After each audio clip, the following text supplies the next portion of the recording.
Youth in Canada can experience many different forms of interpersonal violence.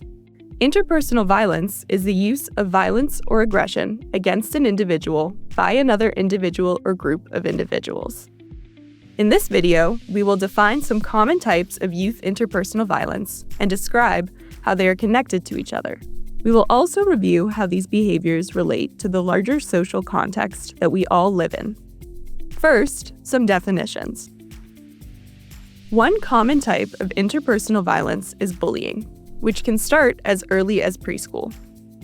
Bullying is a distinct form of interpersonal violence, as it is characterized by an imbalance of power. By this, we mean that children and youth who bully hold more social power than children and youth who experience bullying. This power imbalance is driven by societal and institutional norms about who holds power in a given society or setting. In the context of this power imbalance, bullying includes a variety of aggressive behaviors that can happen in peer relationships, such as physical, verbal, social, or cyber. Bullying behavior causes physical, social, and emotional harm to the targeted individuals or groups, as well as the wider community. Bullying behavior is also often repeated. In terms of targeted individuals or groups, this can be more general or based on specific characteristics of the targets. When bullying is targeted based on real or perceived social identities, for example, someone's gender, race, or religion, this is called identity-based bullying. Students can also experience sexual harassment. Sexual harassment refers to unwanted sexual conduct.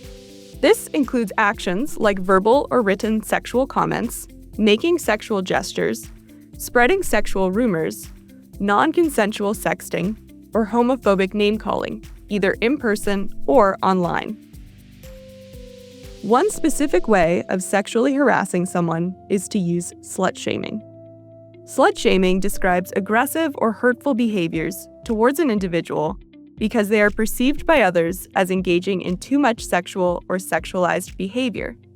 For example, spreading rumors about the number of sexual partners someone has had, or posting comments online about an individual being desperate for sexual attention. Finally, youth can experience teen dating violence.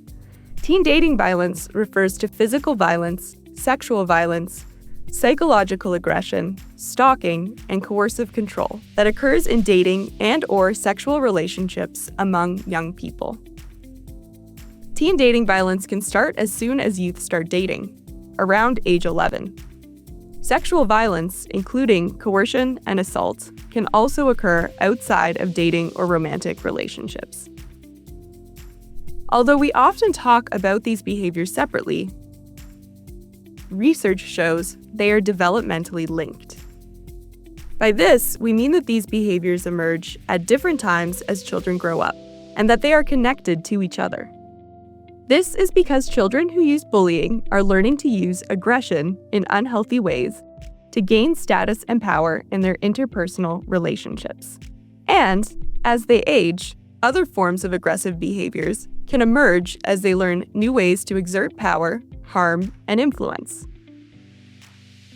For example, research shows that children and youth who engage in bullying regularly in elementary school are more likely to engage in sexual harassment and homophobic name-calling in middle school, and are then at higher risk for using dating and sexual violence in middle and high school.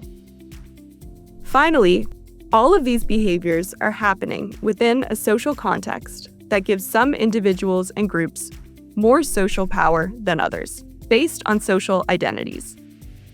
In other words, larger societal attitudes, beliefs, and norms about things like gender, racial groups, and class shape the community and school contexts where youth live, learn, play, and pray.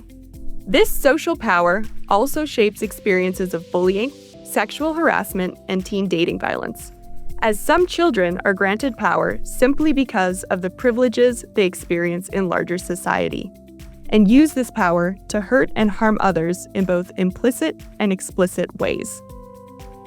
See below for more resources on the topics discussed in this video.